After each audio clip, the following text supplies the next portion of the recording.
What's up, everybody? Welcome to the Awake and Sober Podcast, a podcast about life and recovery through Christ. Today's show is sponsored by Jesus, the way, the truth, the life. Find him in the nearest Bible or your free Bible app. Today's discussion. Today we will be talking about detachment and specifically detaching with love. Today I have my partner in crime, my PIC. Oh, yes, definitely. Yeah. And co-worker. Multiple places, I guess you could say. Yeah. Mr. Derek, how are you, sir? I'm doing pretty good, man. It's been a decent week for me. Been some crazy long hours, but I'm doing pretty good. You were off yesterday, weren't you? No, I worked yesterday. I just got off early. Oh. Wait, cut that because I don't want the boss to hear. No, I mean, I had 8 hours overtime the week before. So this week I was just like, you know what? I'll leave at 40 hours. So I did. How's that feel? Felt pretty good. I had a long afternoon yesterday. Yeah. So yeah, why don't we go ahead and introduce our new sound man? Oh, you're not going to introduce me? I got to talk about myself. Stevie Steve. Yeah, it's like the third time you've let me be here, and run your soundboard. The second time you've given me a mic, and Are you I nervous? think y'all should be scared. Oh no, we scared. I just want to look you're nervous. I'll be fine because I just won't listen to it because I hate hearing myself talk. Yeah, but then you're going to get curious and you're going to listen to it and you're going to be like, oh, is that what I sound like? I don't like to listen to them either. I don't. Really? I love listening. I fast forward through most of it. Oh no, I listen to them. Okay. I even watched the video at the gym, which is really funny. I don't know if I shared that before or not, but I set my phone up against my Monster or my drink container, whatever I'm using, and sit there and in between sets watch the video. People walk by, see what I'm looking at, and they see me watching me and think it's funny. Do what?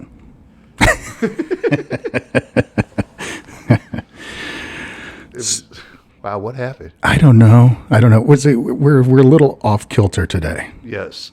Our other sidekick is not here today. Yes. He's busy. He says he was on call till 7:00 this morning. On a call. Yeah. It's like we're no longer a three-legged stool. We're like a two-legged stool. And then we got like a half a leg over here with Steve. Oh, jeez. Anyway. I count for a half. That's better. Is that better now that I put that under my mic? Oh, my gosh, yes. Yeah, I think that that's why your mic sound better. You've got the cloth on the table. Oh, gotcha. The professional sound man has done the job twice, so. You're already doing better than I did last week, so that's good. Right. Yeah, he hit record at the beginning. Oh, my goodness. Okay.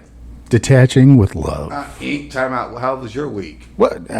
You didn't explain your week. I gave you mine. My week was it was exciting. I feel like every time you ask me that, I don't have an answer for it, and I know the question's coming. I just say, I don't know. It was a crazy week at work. We hired somebody new, which is going to be a big help for me and running the transitional living house that I run. So that's a plus. Then today we got to go to church. I had 4 15-something girls spend the night last night. Yeah. Fortunately, I put my headphones in. I fell asleep. I didn't hear them, but apparently they went to sleep at 6 a.m. Wow. So, but they were still up to go to church. I mean, it was 11 o'clock service, but still, they went to church. So that was good. Yeah. It must be nice being that young again, Oh, yeah. Ain't no way I could have pulled that off. No. Not at all. I'm in bed by 10 o'clock most nights. That's late. Yeah. So my wife complained because we talked too much before actually getting into the content of the show last week. Really? Yeah. What did we talk about? That's because we talked a lot because you didn't hit record on the machine. Whatever. It just seemed like we had a long conversation. Okay, let's moving on. Detaching with love. Were you going to say something, Steve? I was going to say back to the subject at hand. Yes. That's why hopefully everybody's listening. Detaching with love. Detachment. What is detachment? Detachment The action or process of separation. Okay. What is love? Love is the intense feeling of or deep affection. So detaching with love is The process of separating with affection towards others. the action or process of separation in relationships while still maintaining a deep affection for that person. Right. So why do we separate? Why do we detach with love? You don't know? No, I know why. Because it's healthy for us. Right. It's healthy for the other individual. It's also the hardest thing we could possibly do, especially in relationships where one of the individuals is an addict or alcoholic. Right. This kind of sounds like a certain word. We don't like to talk about that word, though. Well, it's But because we're like addicts. we discussed last week on the podcast, we brought up making it normal. And that's another term that we had to make normal. Just say it. Codependency. Codependency. Yes. Oh. We're going to be discussing today why it is not safe for us as the addict or the enabler to be codependent. The definition of codependency is a deep-seated need for approval from others. So today we're going to talk about some signs of if you can recognize that you're dealing with if you're codependent and why you shouldn't be. Ah, Right? Like low self-esteem. The average codependent has low self-esteem. do they? Yeah. Are you codependent? I was at one time. But I worked on my self-esteem in like the last couple years, so I'm doing all right now. As I've been told, I'm very much a codependent. Do you have low self-esteem? No, but I go to those meetings. Which What meetings? I go to Al-Anon meetings. oh, Do you really? Yeah. I did not know that. Yeah. Do you go because... Why do you go? If Well, you don't mind for sharing. starters, I went because the person I was dating went, and I was like, date night. And then kind of that funny thing is just with everything with recovery is the more you work into it, you're like, oh, that's not why I'm here. Yeah. Ooh, that looks... Oh, what do you mean I have to stay out of someone else's hula hoop? No. What are these hula... They have hula hoops on the wall. Yeah. Yeah. And the thing is staying inside your own hula hoop. Mm-hmm. Which I guess is a big Al-Anon. I'm still learning a lot with Al-Anon. It's a cult. I mean, AA and Celebrate Recovery aren't cults, but Al-Anon is definitely a cult. kid, how's that going to be a cult? Yeah, the two are not. Boy, I don't know nothing about Al-Anon. I've never been to an Al-Anon. I mean, I taught a family wellness group, which is kind of close to the same. Loosely. Yeah. Yeah. No, I think it's. I'm glad you brought that up. So, what can either one of you, because I've done CR, but you guys really have done CR. What does Celebrate Recovery teach us about codependency? That is not healthy. Okay. It teaches us to start learning how to build healthy boundaries in relationships, how to pick the proper relationships, because the majority of the time, it's like a codependent, you're going to get into a relationship with, where did we have that at? I know we wrote it down. Oh, right there. Person, I mean, we could draw pictures next week. We for got it, Derek. giggles, man. We got giggles over here. yes, I giggle a lot, man. I'm not going to lie. It feel better. All right, we had to do something with that mic, because that's really bad. And for you to have to mute it every time. I think it's good. Right, because he's muted. Now he's unmuted. You hear the background noise. Oh. You hear it? Yeah. Now just mute and unmute. It'll be okay. Yeah. We'll deal with it. Yeah. It'll be fine. Anything to avoidance. Let's talk about this problem of codependency we're talking about here. Tell us about it then, Steve. You were doing such a good job till I interrupted. As codependents, a lot of times we get in very physically, emotionally, spiritually abusive relationships with the other person. The other person's usually harsh on us in that, and we're trying to find our self-worth in that person, even though they're doing what they're doing and being really bad about it, I guess you can say. Mm-hmm. So. Yeah, there's a thing called detachment disorder, and it's lack of one's ability to put themselves in someone else's shoes and share their emotional state, which is kind of different than what we're actually. It's the complete opposite of what we're telling people to do. And I know I can speak from firsthand experience that detaching with love is one of the hardest things that an individual probably will ever go through, because there's this, I love this person. Okay. Well, how much do you love that person? That old saying, if you love something, let it go. If it comes back to you, it was yours. If it doesn't, it never was. And it's kind of like, okay, we want to try to fix. I mean, codependent is somebody who's trying to fix somebody else's problems. Or control the issue. Or control the issue. And then what does that do? It exacerbates every other single problem you have and makes new problems. You know, Right. Especially in addiction recovery, we find a lot of people that are new to recovery want to deflect and focus on somebody else's problems. Those rehab relationships, for instance. Yeah. We get a lot of those rehab relationships. And it's like you're not taking time to focus on yourself. You're deflecting and trying to help somebody else. And then a lot of times, too, I know people that work AA or NA, and they will want to focus all of their problems, or not all their problems, but they want to focus on helping all these sponsees and doing all this all the time, not filling their cup up. So that you can't pour from an empty cup. And I know we've talked about that before. Yes. But you have to do something for yourself. Without a doubt. It also says detaching helps others learn and mature. So for you to be detaching in love, stepping away from that individual that seems to be dragging you down, it helps them because it makes their world small and it helps them to learn and mature more. If you're constantly hovering, worrying, and telling them what to do or rescuing them, they will never have the opportunity to learn to make the decisions or solve the problem themselves. Yeah. That's harsh. It is a little harsh. But it makes sense because, like I've shared before on the podcast, that I would not have got into my recovery if it wasn't for a codependent to detach with love from me and tell me, no, I could not come home. I know we've talked about boundaries before, but maybe some people are just now joining us. Did your wife put boundaries on you that were healthy? Yes. Did you think that some of them were unhealthy? I thought she was still being controlling. Yeah.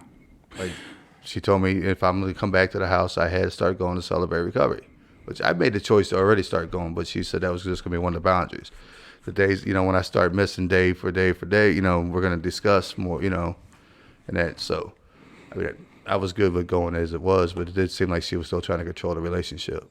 But at the same time, I had nowhere to go, so kind of gave her the control, which I think is another form of codependency too, Yeah, I don't want to speak for Amy, but I know that when she would set boundaries on me, at the time I didn't see it because I was deep into my addiction. But that was healthy for her. She needed that for her own sanity. She said it 1,000 times. It was like I was a tornado, and she never knew what she was going to get every time I came into the house. And I like to think I was the Tasmanian devil, that's how I was every time I came into the house. And she didn't know whether I was going to be drinking or if I was going to be sober. And if I was sober, I wasn't the best version of myself. So I was irritable, discontent, angry. I'd snap at the littlest things. But yeah, I mean, those boundaries she put on me, those were a lot for her. And that's something that I think I would like to hit home on is it helps you to release the need to control your loved one's life. And it's also, it's for you. It means taking a step back to evaluate how the relationship is affecting you and your mental health. Nice, yeah. So I got a quick question here since my back's to the information we're going on. Have we talked about what a boundary is and what it looks like? I mean, we're using these big words out here. Yeah, we actually we had an episode about setting boundaries and that, and someone even commented on the YouTube video asking they wanted an example of a healthy boundary, and we have shared that before. But in case you weren't here then and you're new to this is your first time, I explained about a boundary I had set with an individual that lived in my house. One of the boundaries was you had to be in the door by 10 o'clock. That's when the house shuts down. I lock the doors, the lights go off, the dogs get put in their room. I'm going to bed. 10 o'clock, no later. Be home by then. If you're doing something and it's, reasonable, and you call and let me know plenty enough time ahead that you're not going to be there at 10 o'clock, you're going to be running a little late, we could set up the proper, accommodations to make sure you get in the house and everything's fine because you called and made that thing. But with the gentleman that was living there, he calls me at 10 minutes to 10 talking about he's going to be late.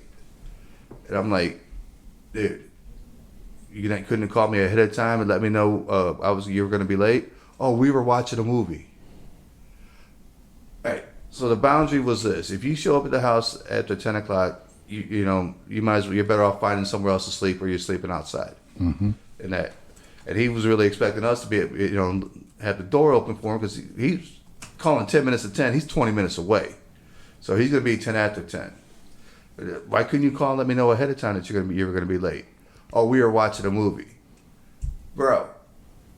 Movies on the average are an hour and a half to 2 hours. All right, if you start a movie at a certain time, it's not going to be over to this time. Yeah, you could have called me before you started the movie and told me you were going to watch a movie with your peeps, and it'd have been some time before you got home. That'd have been understandable. But I told him the door's locked, dude. We're going to bed. He found somewhere else to sleep that day. But man, the whole time he stayed there after that, we never had that problem again. Yeah, healthy boundaries are the limits that you place around your time, emotions, body, and mental health to stay resilient, solid, and content with who you are. These typically over time empower us. It may not be at the beginning, but it tends to give us a sense of empowerment and control over our own lives. Were you going to say something, Steve? No, nothing. No. Do you care more about another person's well-being than they do? No. Unfortunately, I had to say no. And that's become a little bit of an issue at my job, honestly, because they expect to be more compassionate to these people. And I feel I'm compassionate as can be to these people, but I can't do that job for them. I give them certain boundaries that they have to follow and hold up to get, do their job. And they don't do it. That's not on me. Mm-hmm. That's on them. And I can't do it for them. When you first started working in treatment, though, was it different? Yes. How so? Well, first it was a job, so I had to make sure I wasn't going to get fired for not doing something properly. So I felt, getting involved with these individuals and doing everything I can for them so they do graduate and give them some kind of, hope for when they got done. When they discharged, they had, this was all set up to go. I guess I just kind of got burnt out on it because it wasn't, nobody was truly following through with what I was giving them. Mm-hmm. So it was just like, dude, I'm going to go insane if I'm going nuts, worrying about everybody and what they're doing. Are they making their appointments? Are they doing this? And then it was when a client that I had worked with wound up dead, ended up overdosing. And it was just like, dude, I can't, no. I had to draw the line that, no, I cannot be this way with these people anymore. I have to stop doing that. Mm-hmm. Because if I don't, I'm going to end up hurting myself. Mm. So that's, yeah. Yeah, I had it. I'd been a counselor for 3-4 months, and I lost my first client. And then about 2 or 3 weeks later, I lost another one. And then another month later, I lost another one. And I'll never forget my mentor, Matt Silva. Shout out to Matt Silva. He told me, he's like, it's hard not to work harder for somebody else's recovery than they are. And it's like we can give them all the tools in the world, but it's up to them to pick them up and take them. Right. And use them. It's like everybody that comes through is offered the exact same opportunities, and everybody gets the same information. And it's, what do you do with it? I chose to do what I did with it, so I didn't have to end up dead or locked up, right, or buried or whatever. I did it because I wanted to actually live life for the first time, because what I was doing was not living life. Yeah. But I hate to say that the detachment disorder that we were discussing, I'm almost gotten that way because sometimes people come to me and they expect me to feel a certain way for them when they want to sit there and whine and cry, and it's hard for me to do because I've had to be able to do detachment from individuals and their emotions. So, are you finding that you have to detach with love even at work? Oh yeah, without a doubt. Because So it's not just in like your marriage or your best friend or anything like that. So detaching with love comes out into every aspect of your life. yes, because Jesus tells us we have to love everybody, so I do my best, right? So everybody I work with, anybody that comes to me as my client, and that I'm going to pour out as much love as I can, just as Jesus had done. But I still have to have that detachment. So if they go off and do their thing, I'm not going to lose sleep over it, unfortunately. I put this Bible verse in here. I was going to save it, but this brings up this. What you're talking about, what we're talking about right now is perfect. Galatians 6:1-5. Brothers, if anyone is caught in any transgression, you who are spiritual should restore him in a spirit of gentleness. Keep watch on yourself, lest you too be tempted. Bear one another's burdens, and so fulfill the law of Christ. For if anyone thinks he is something when he is nothing, he deceives himself. But let each one test his own work, and then his reason to boast will be in himself alone and not in his neighbor. For each will have to bear his own load. Yeah. Galatians 6:1 is the Bible verse for step 10 in Celebrate Recovery. What? Yeah. Ain't that something? So, I mean, really, what does that go and say right there? If what we just read about codependency, not being codependent, and it's in our steps. What is step 10 for people who don't know? Oh, well, I don't know off the top of my head. I can't read it unfortunately, my 5 years of sobriety, I have not yet learned all the steps word for word. But There's 12 of them, by the way. well, I know that There's much. not 9, it's 12. Continue to take personal inventory, and when we were wrong, promptly admitted it. Right. Because you got to think, even in codependency, if we are wrong and we try not to admit that we are wrong, or we try to blame somebody else for it, is that not codependent? Mm-hmm. Because we don't have enough self-esteem to make sure our side of the street's clean. Mm-hmm. When they break it all down, is what it ends up being. Right. Without a doubt. When when detaching with love, what are we doing for our loved ones? Are we making their world smaller? Are we making it? Is it mean to set a healthy boundary and detach with love? No. Just like you said, yes, we're making these people, these family members, clients, whatever it is, we're making the world smaller. Let's make it a little real here. Let's make it a little real. You're both parents, right? Yes. I want you both to tell me how you would detach with love if you had your oldest in active addiction. What would that look like to you? I'd drop him off at Neolia and go home.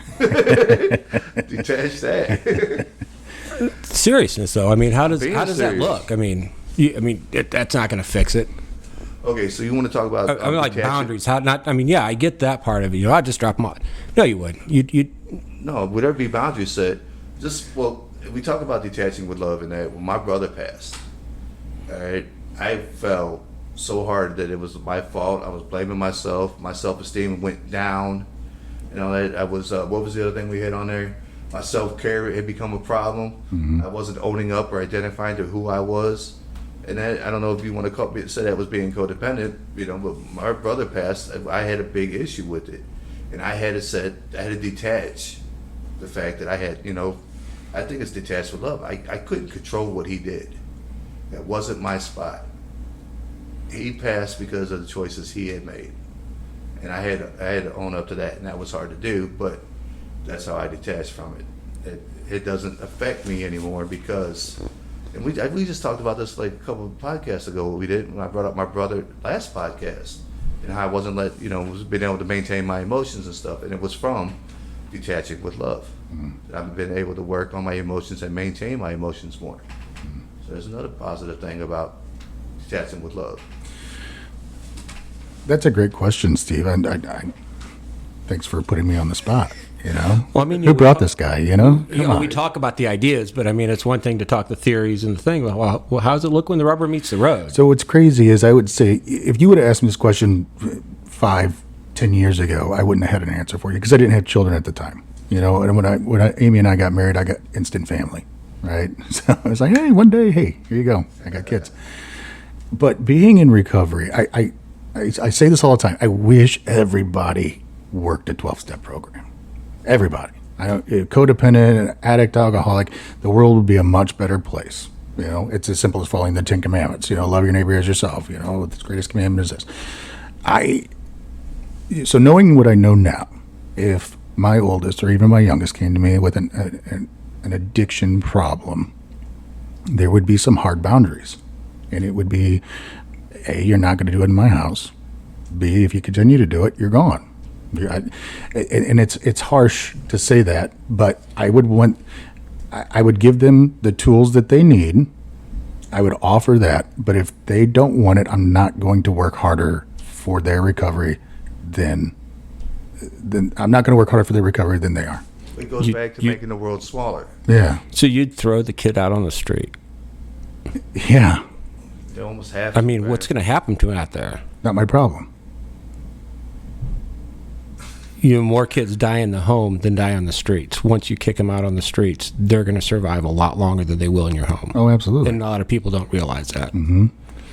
Yeah. So what do you want me to do? Tie them up in my basement? I mean, No, no. I was saying when they're on the streets, all of a sudden they don't live in that luxury of home. They don't have this and that provided for them. They have to start living and surviving on their own, and the addiction ends up being a little bit further down the than on the scale than surviving. More kids die in their home than they die on the street. And I would say this too, because I'm kicking them out doesn't mean that I don't love them. My love for them is still the same. I still like them. I still love them. I want them, in the eyes of God, they are still God's child, right? And they're caught in this whirlwind of what happened? Did you get lost? Gosh, I lost the daggum word. What are we speaking on here? Oh my gosh, I'm talking. But anyway, the insanity cycle. That's what we were talking about. Oh, yeah. The insanity cycle is doing the same thing over and over again, expecting a different result. So I need to not put myself back on that crazy train of going and doing the same thing over and over again. So we have to break that cycle somehow. It'd be treatment. It would be, church. It would be meetings. It would be all those things. And if they can't uphold their end of the bargain, then they're gone. It was the same thing that was put on me. Right. The exact same thing. That's the thing. And I understand it. I can understand what you think, Steve. It would be hard to do, but as we work with a lot of young people, and I've come to and these codependent parents calling me up, got to know everything about their kids going on and stuff like that. Want to control the situation for when the kid gets out. Or it's husband and wives too. Or husbands and wives, yes. Yeah. And it's just it's tough. If they would detach with love, it's going to make that person's world smaller, and it's going to make it harder for them to do what they've been doing. I've heard it said that addiction isn't a spectator sport. Eventually, the entire family gets to play. Yes. And a lot of times, the family is just as sick as the addict or the alcoholic because they haven't taken this time. They don't know any different. They think that I have to help this person. We have to cure them of this. There is no cure for addiction. The only cure for sin is what? Death. Jesus. Oh, yeah. Or death. The death of Jesus, right? That's the only cure. Yeah, exactly. So, it's one of those things. Is God didn't bear the sin of the world until He was nailed to that cross. Right. And so, He lived His entire life not doing it, and we have to live like Jesus and love everybody because Jesus loved every single person the way they are, but He also didn't bear those burdens till the very end. Right. No. And even if you really look at some of the stories in the Bible, I don't want to say stories, but the things that happened in the Bible with Jesus, what was one of His biggest lines, I believe, that I always hear a lot of? Go and sin no more.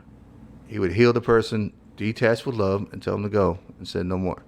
Mm-hmm. So I think that's a sign there that we are, as Christians, need to learn how to practice to be able to detach with love, not to be codependent. Do you have something else, Steve? He looked like he about to say I know, it. that's what I was He's asking, sitting like, come on, let me You just talk. waiting for me to stir the pot again? Yeah, I like it. That's what you're here for. He's not on camera, folks, because he might break the camera. Yeah, I've got that face for radio. That's what they say. Got a voice, though, man. Yeah. So what do you have to say, Steve? I mean, one of the things that I've learned, because I actually go to Al-Anon, and I'm trying to learn. I'm dealing with a lot of issues from my past that are kind of codependency, and I'm really seeing that they're very codependent. One of the things we talk about in Al-Anon is we refer to the hula hoops, and that's a big symbolism of, you have to stay inside your hula hoop. And a good question is that, well, Derek's doing this. Well, wait a second. Who's hula? That's his hula hoop. You got to let him do what's in his hula hoop. Mm-hmm. You can't go getting in other people's business. That's one of the hardest things to deal with as a codependent is, wow, that didn't sound good. It's all good. Is, being able to stay on your own lane, and then especially in relationships where in a relationship, as the Bible said, two become one, let no one separate them. So, as husband and wife, then you have to look at that as how does that look like? Is, I have to be my own, we're one, we come together as one, but yet I have to be independent of this other person and let them be their own person. It's some of those paradoxes that really kind of really get in your head, and you start wondering about how am I really doing this? Mm-hmm. Where do they start and where do they end and where do I start? Mm. Am I doing this action to make this person happy? There's some of those thoughts on the codependency. One of the issues I dealt with in codependency, and I'm going to try to be as vague as I can for reasons right now, I would try to fix things, make them okay. I would put a lot of work into making something better, but to do that, I would have to fix that other person.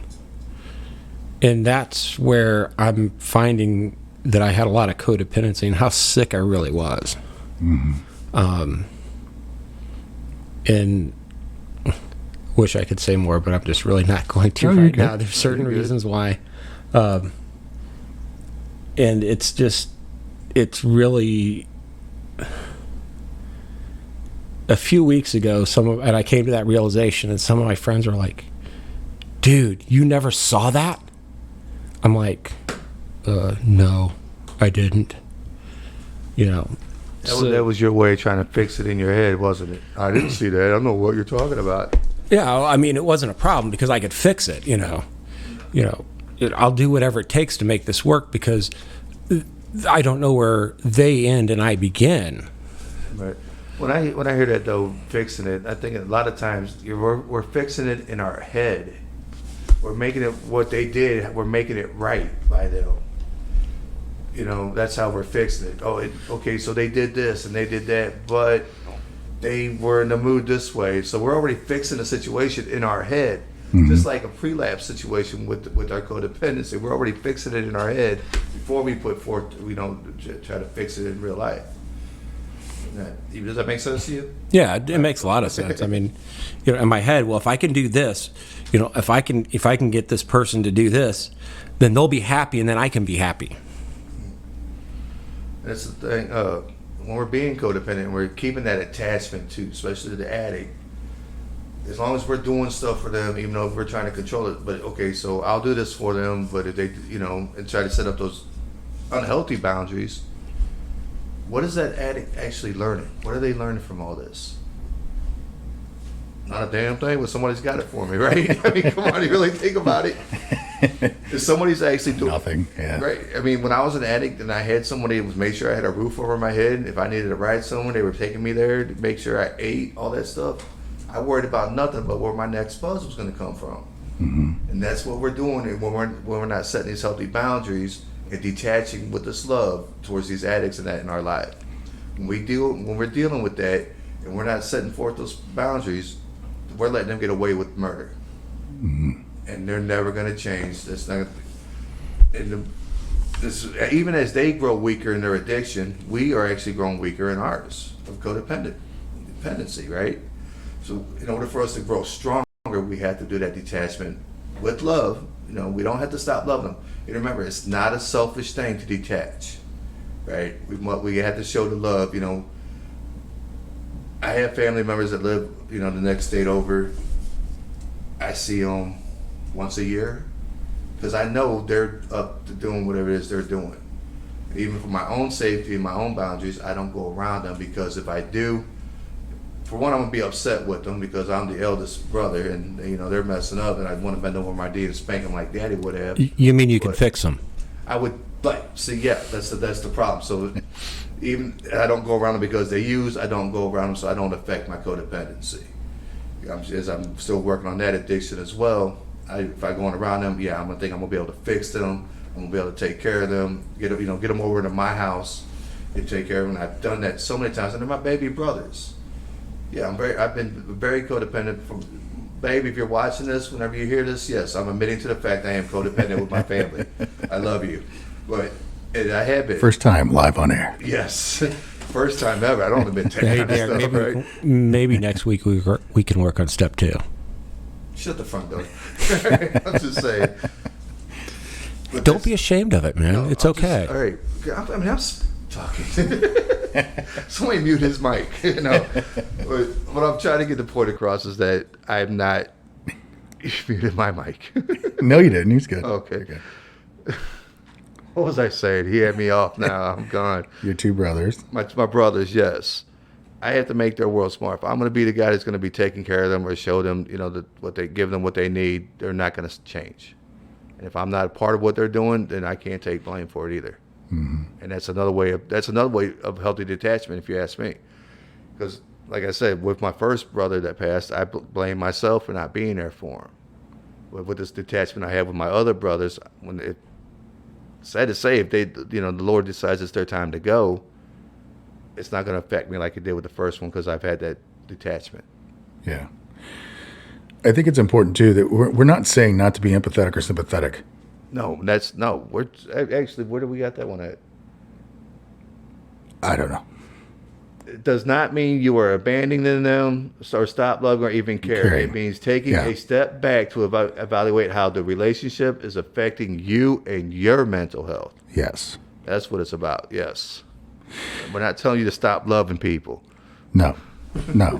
Well, that goes back to what Steve asked. What would I do if one of the oldest kids or one of the kids said, I have an addiction problem? We're using in the house. If you do, then these are the consequences. There'd be healthy boundaries in place for us and for them. Because first and foremost, we don't need that in the house. I don't need that, especially being, in recovery myself. I wouldn't want that. But it's being able to empathize, and a lot of people, some people might be listening that aren't affected by addiction, and that's okay. I think it would be good for you to take a look back and evaluate your relationships and see which ones are healthy and which ones aren't, because everybody has a healthy and unhealthy relationship with somebody somewhere. Yeah, and it's usually someone we're really close to. Yeah. That's the hard part about it. Yeah. It's usually someone you're really close to. It may not be somebody in your house, but it's definitely someone you're close to, and you do have that codependent way about it. Mm-hmm. And so back to that family member, I remember a few podcasts back we were discussing somebody in my family who had messed up, and they came to my house, and right away, okay, you're in my house. You're gonna go to a meeting with me. You're gonna call a therapist. You're gonna do this. And I started setting those boundaries. You're not going to get high in my house. You're not going to do this. You will go, meet with a therapist. Sad to say, I treated them as if it was one of my clients. These are the rules. This is what you have to do in order to maintain, proper recovery. Mm-hmm. And that's what I did to my family. And that's setting healthy boundaries. That's right. You asked what would we do if one of our kids came to us. I did. There it is. I did that. I didn't have a choice. I think it's important that we know that we're helping others to learn and mature. Yes. And at the same time, we're doing that for ourselves. Oh, no, I found something here. Where was it at? Yep, I lost it. Never mind. But it went right to what you were saying. If we're it was just exactly what you were just saying. Right? If we're being attached to these people and doing everything we can for them and stuff, where is their strength coming from? Because no matter what happens, what they do, there's going to be someone there to pick them up and carry them, right? As opposed to getting off their butt and doing it for themselves. Yeah. Where was it at? I thought of a great question today. Really? Has religion ever saved anybody? Huh. No. Is that a future podcast? I think so. 'Cause now that I'm thinking about it, like, wow, it was the pastor, fantastic servant, Pastor Chris. But as he was talking, I thought about that. I'm like, religion hasn't saved anybody because Jesus wasn't religion. no. Yeah. I mean, he was the unhinged guy in the neighborhood, right? And honestly, so had been using for years. Right, and yeah, for real, off and on. But there was times that I was taking, I had the sobriety time because, well, one, I got into religion, and it wasn't about I wasn't having a relationship with Christ or anything like that. I was just going to church, and I stayed sober for a year. But obviously, it didn't save me because I relapsed and fell back into it. Well, not till I actually built a relationship with Christ. Has it been able to maintain my recovery as long as I have? Are you codependent on Jesus? Yes, I am. Yeah.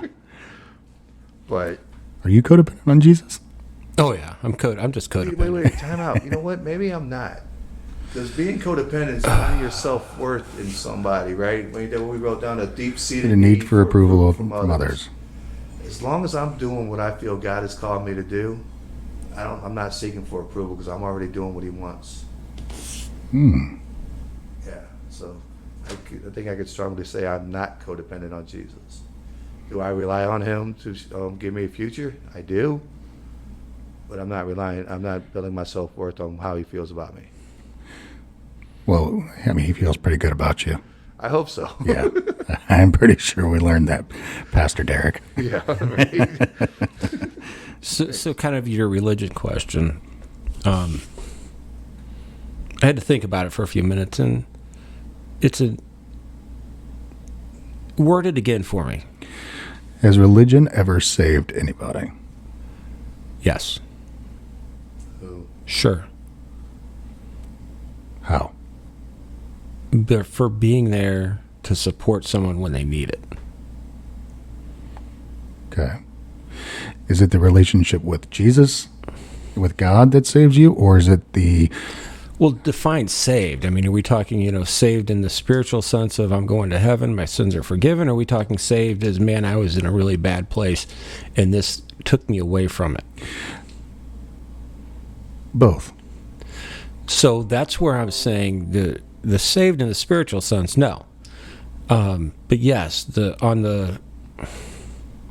even on the religion side of it. on the theatrics end of religion, the ritual of religion, which I think is a lot, in my terms, when I look at religion, that's what I see, the ritual of it.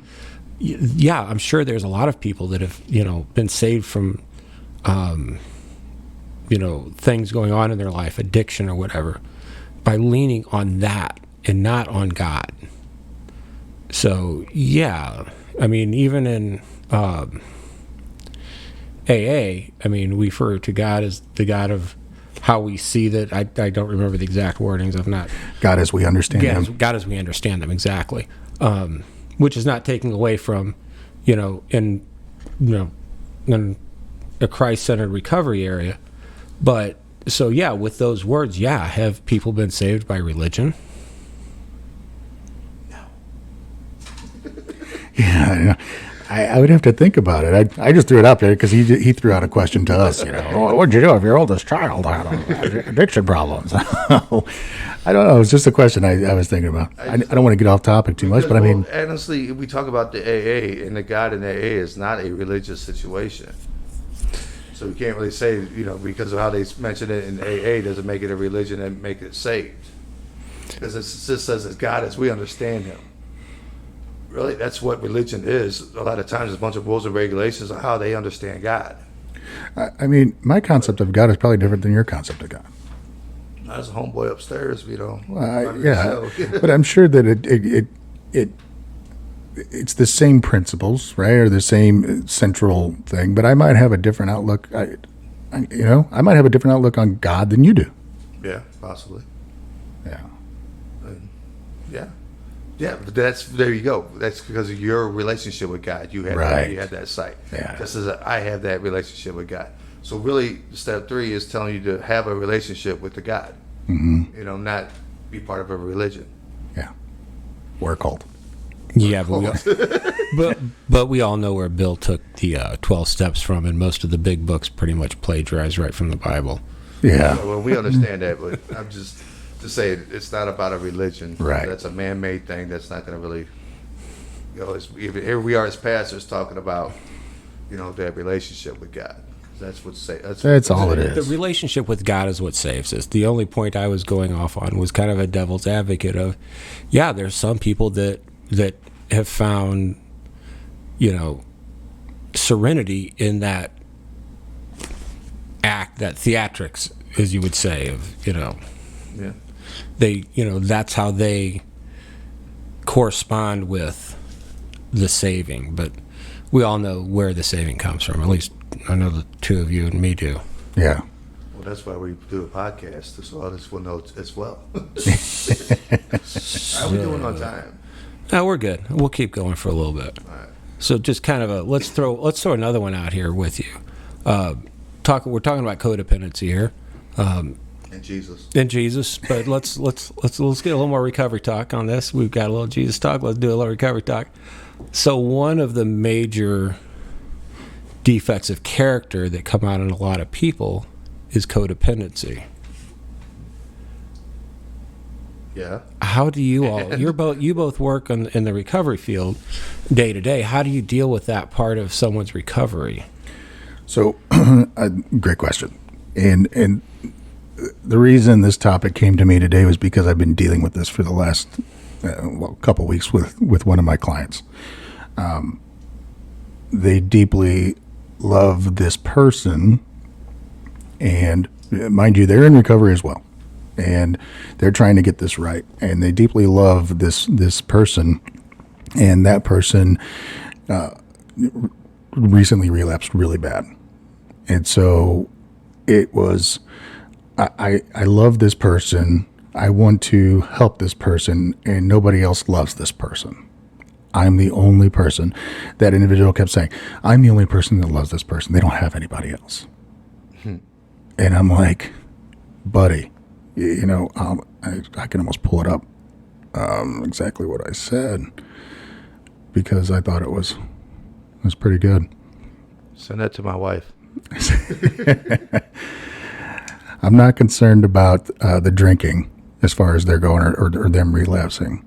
It's like what the real reason is that we go back to the bottle or to the drugs is it's stress, anxiety, love, loss, codependency, emotion dysregulation. Your mental health is why you go to the bottle or drugs. My job is to show you a new way to live and a new way to cope. That's what I'm supposed to do. Right. And it's helping them work through that codependency. And it's like, okay, well, why are you codependent in the first place? We have to figure that out. So we might have to go back a long ways for some people. And it's like, okay, when did you become codependent? Did your parents always do everything for you? I was an only child.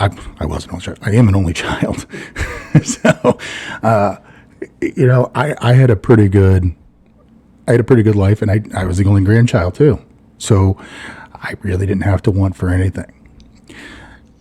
But I will say my parents did the best job they could, and I think that's how every parent is. I think they did the best job they could with raising me. I'm respectful of others. I don't take anything for granted. I guess I did take something for granted, a lot of things for granted when I was active in my addiction, but not to take anything for granted and be grateful for the life that God has given me. But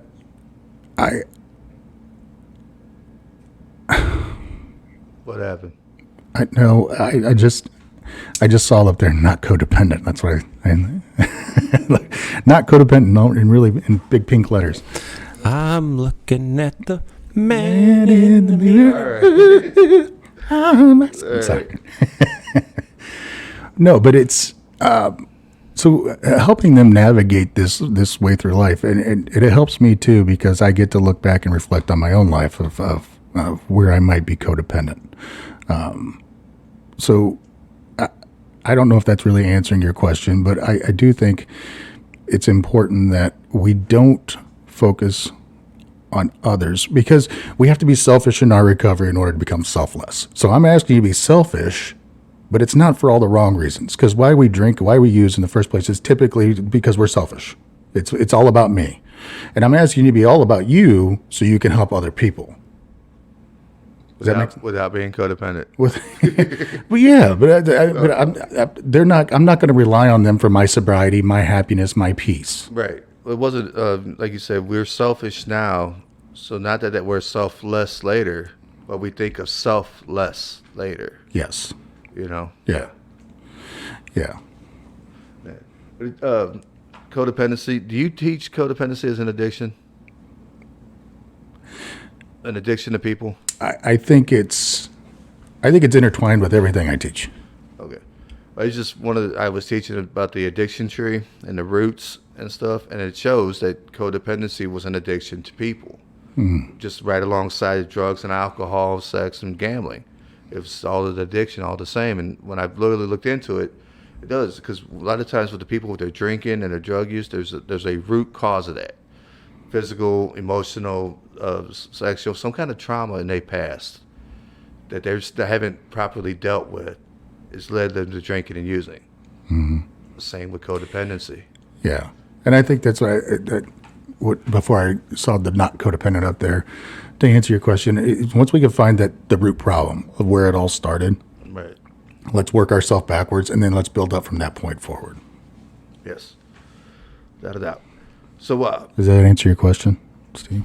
Y'all need some Al-Anon. Oh my gosh! I go to CR. I'm good. Yeah. I go to 5 meetings a week.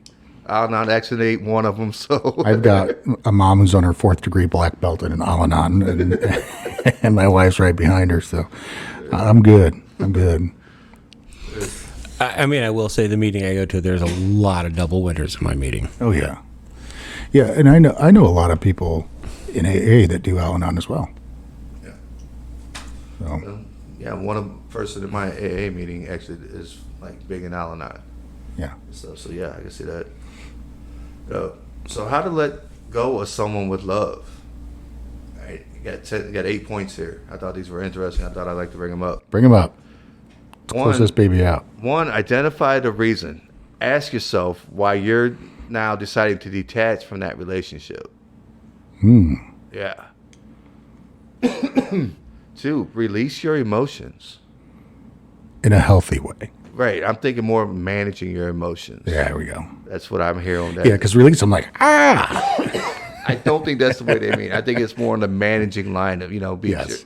Whatever you're feeling about the situation, make sure you got them properly managed. Take the pause, do the stop, whatever it is you got to do.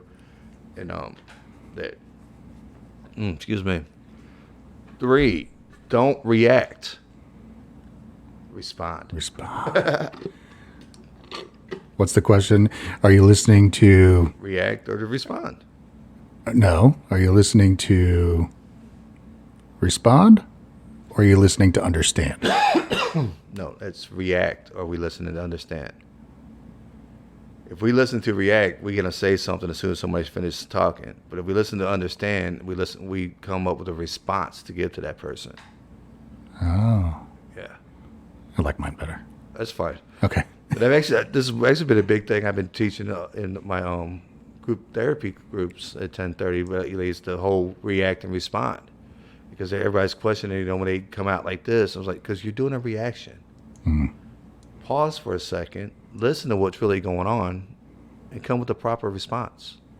Yeah, I will say Pastor Shane says it all the time. Is when when Amy comes to me with a problem, or vice versa, my wife.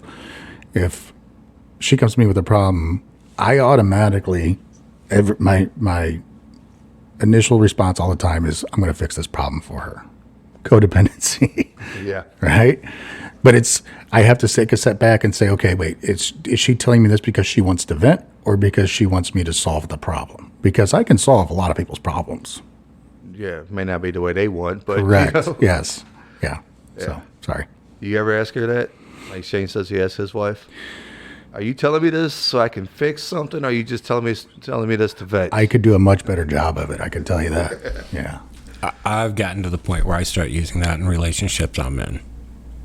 Really? Actually, it's funny because I've been in a recent relationship, and on the first like 2 or 3 dates we had, that exact term came up, and I was like, "Oh my, what's going on? What's going on? This has got to be, there's something." Come to find out, it's a common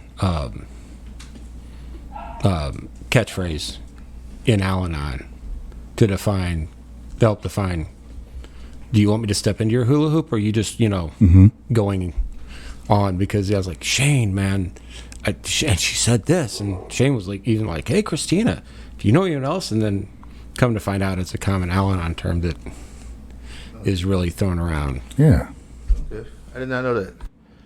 So another thing it says, keep a journal. As you're going through this detaching, it's going to be hard steps, but take the proper steps and journal it out as you go along. Yeah. I feel like every episode we talk about journaling. We do. Yeah. There's a reason behind that now too. Yeah, there is. Soon to be. And then meditate. Sometimes we have to pray and listen. 'Cause I know we feel like we're making the right decision, and if it's really harming us, then we are making the right decision. But sometimes we need to meditate and on what we're doing and listen to what God has to say. Always take time out and listen to what God has to say. Be patient with yourself. Ouch. Yeah. Patience not something I pray for because I'll get stuck with it and I ain't trying, My old high school football coach used to say, patience is a virtue, possess it if you can. Seldom in a woman, but always in a man. Yeah. So not true. So not true. No. Yeah. So last one, look forward. Wait, what? Look forward. Forward. Ahead. Look at your future. Oh, we're supposed to look ahead and not in the past. Where all the Yes. guilt and the shame and all that depression and anxiety comes in, right? Right. My favorite one is, that's the reason why in a vehicle, when you're driving, the windshield is much bigger than the rear view. What? So you can see where you're going. Not where you've been. Yeah, exactly. Jeez, OP. That's great. Avoid living as if you are a victim. Trust yourself in God and whatever you decide to do. Appreciate and feel your feelings. Be compassionate with yourself. Focus more on the positive. Be confident and build that confidence. Be more aware of the external influence of others. Learn to maintain good emotional boundaries with others. Become self-responsible for your own well-being. I love that one. Learn to depend on your own abilities and practice honest communication always. Not just when we're in a good mood. Not just when we're in a good mood. Always. Yeah. Okay. Anything else, boss? No, and I just obviously codependency is a really huge thing, or they wouldn't have the codep groups. They have that. I don't know. Books are written called Codependency No More. Books to help you work through your codependency. Look them up, find them, whatever you need to work. Yeah, we'll throw some links up there on our thing. Yes. So On our thing. on our podcast. On our podcast. Yeah, that's called the thing. How can people get in touch with us? How can they drop us questions? How can they do Info at awakensober.org. If you have any questions, you want to reach out to us, info at awakensober.org. Contact us. We'd love to hear your questions. We're on every podcast platform there is. We have videos out on YouTube. Reach out. Any questions? Or if you have an idea, if you have a suggestion that you want to hear us talk about, throw it out there. Throw it out there. We're Just let us interested to know. know. Yeah. Anything in closing, Steve? I've had fun here. I'm kind of looking forward to next week. I hope I didn't scare anyone off. No, you didn't. Yeah. No, you sure didn't. Not yet. Yeah. Yeah, wait till the microphones go off. The outro. All right. Let's Matthew 7 Matthew 7, verses 7 and 8. Ask and it will be given to you. Seek and you will find. Knock and the door will be opened to you. For everyone who asks receives. The one who seeks finds. And to the one who knocks, the door will be opened. Yes. Thanks for joining us, everybody. We will talk to you again next week. Have a great week. Have a great week, guys. Peace out.